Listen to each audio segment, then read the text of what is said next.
In the late 1970s and early 80s, the United States rolled out a fleet of reusable spaceplanes, the Space Shuttles, that quickly became iconic symbols of NASA and American dominance in space exploration. But this isn't one of them. In fact, this isn't even America. This is Kazakhstan. And that shuttle you're looking at? It's real. Its name was Buran. America wasn't the only country that could build a massive white rocket plane. The Soviet Union built one too. And some would even argue that, in many ways, the Soviets may have done it better. Yet, unlike NASA's shuttles, the Soviet version disappeared almost as quickly as it appeared, slipping into obscurity. To understand why, we have to rewind to the 1970s, a strange, transitional decade. The feverish energy of the 1960s had burned out. Hippies, the moon landing, civil rights marches, Vietnam, political assassinations, Nixon, all of it had left a mark. And then suddenly it was over. Things had quieted down. Everyone was waiting to see what came next. Inside NASA, the mood was the same. They had won the space race. America had landed on the moon, so many times that the public was already bored of it. The Apollo era was done. The big question was, now what? The answer was the Space Shuttle. Born out of late 60s innovation, it was pitched as a reusable workhorse that could haul astronauts and cargo into orbit again and again. The pickup truck of space. It was supposed to kick off a whole new era, building space stations, fuel depots, and even interplanetary ships. The shuttle would unlock the solar system. Meanwhile, on the other side of the world, the Soviets were asking the same question. They had lost the moon race. No Soviet cosmonaut would ever leave footprints in the lunar dust. But giving up wasn't in their nature. Instead, they shifted their focus. They poured energy into building space stations and sending probes to Venus. Their program was still ambitious, just in a different direction. And while the Cold War still loomed large, tensions were softening. By the mid-70s, the two superpowers were even starting to work together, in space of all places. The best symbol of this new cooperation was the 1975 Apollo-Soyuz docking mission.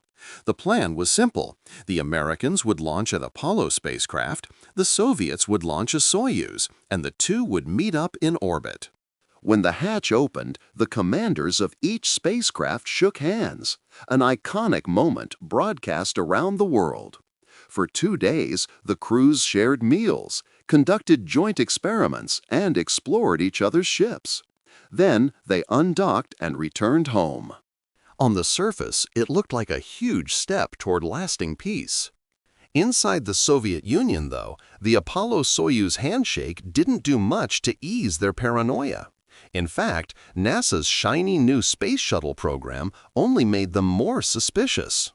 From the Soviet perspective, the shuttle looked less like a science project and more like a space weapon in disguise. Publicly, NASA was talking about its capabilities, but none of it really added up. The shuttle was too powerful, too complex, and far too expensive for the kind of missions NASA claimed it would be flying.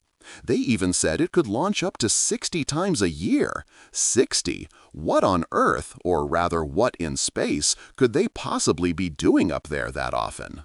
The Soviets drew their own conclusion. It must be military. Maybe the shuttle was a secret platform for testing new weapons. Maybe it could snatch satellites out of orbit and bring them back to Earth.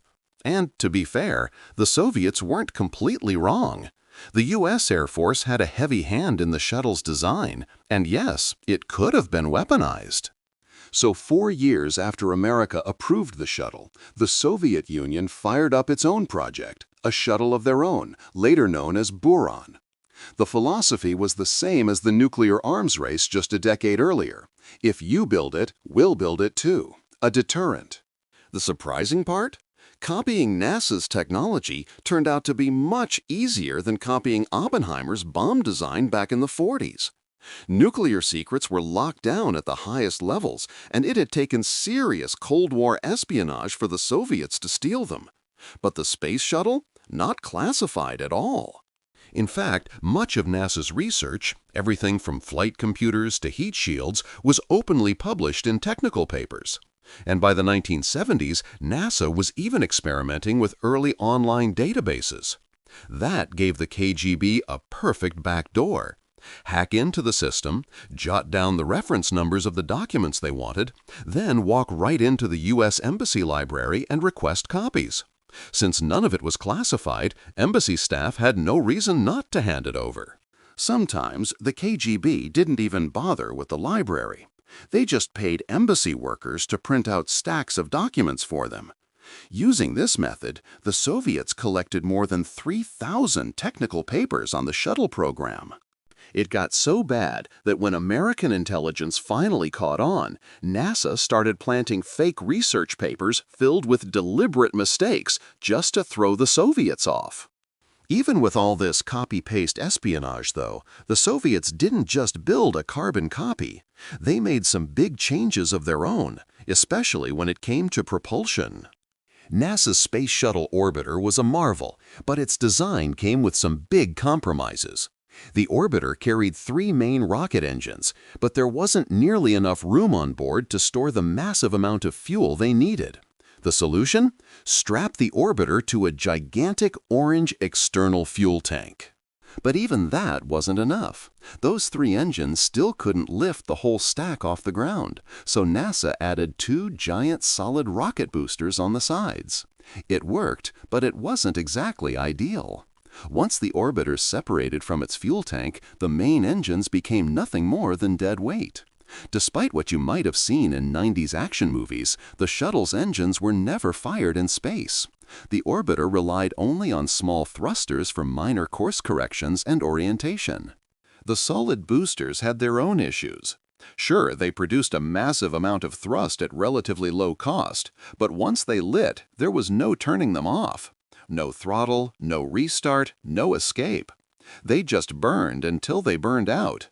Not the most comforting setup when you've got astronauts on board. The Soviets, to their credit, saw these flaws and tried to improve on the concept with Buran. Their first big decision? Don't bother putting rocket engines on the orbiter at all. If they were useless in orbit, why carry the extra weight? Instead, they added something clever: jet engines.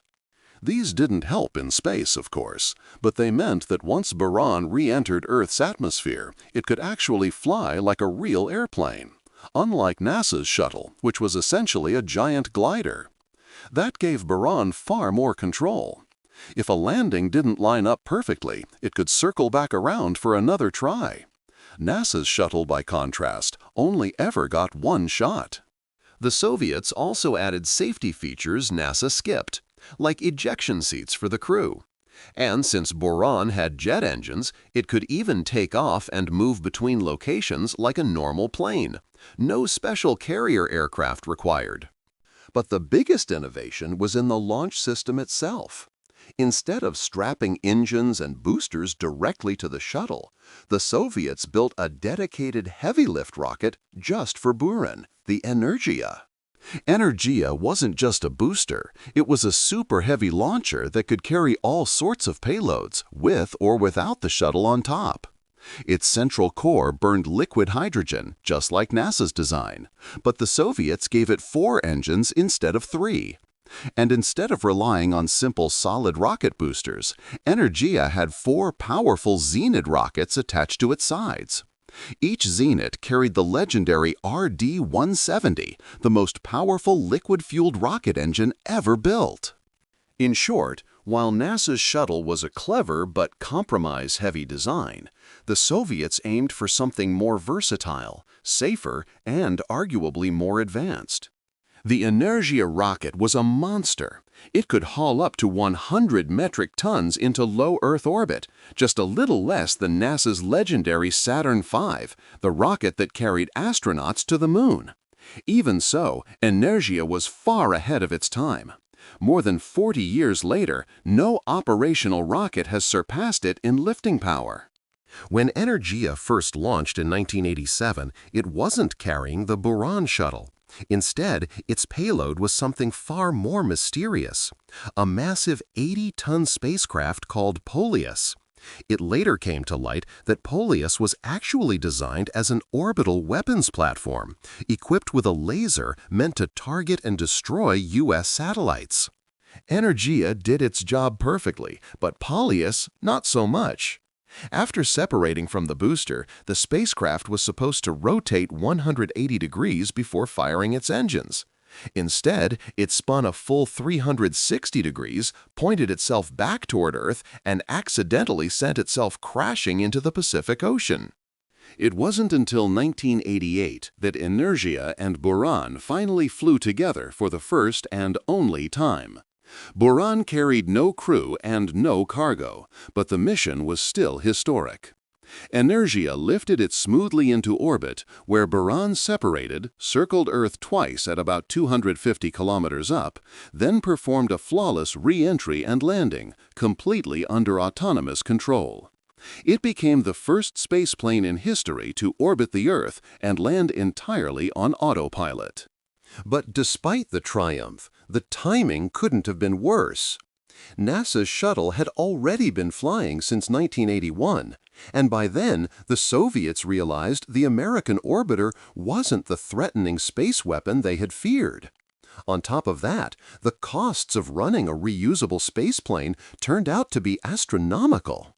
NASA had no choice but to stick with the shuttle. It was their only ride to space. But the Soviets didn't face the same pressure. They still had their trusty Soyuz spacecraft, which was cheaper, simpler, and already proven reliable. With the collapse of the Soviet Union just around the corner, money and political will for the Buran program evaporated almost overnight. In total, the Soviets built 3 Buran orbiters. Only one was ever flight-ready, the one that made the historic 1988 mission.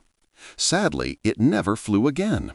For years, it sat in storage at a hangar in Kazakhstan, until the building fell into disrepair and the roof literally collapsed, crushing the shuttle inside. A full-scale Buran test model, never built for flight, but used in wind tunnel testing, now lives in a German museum in Speyer, south of Frankfurt. The other 2 orbiters? They're still out there, tucked away in decaying hangars in the Kazakh desert, slowly collecting dust, guarded by Russian military patrols. Sometimes, daring urban explorers sneak inside to snap photos of these incredible relics of a forgotten space race.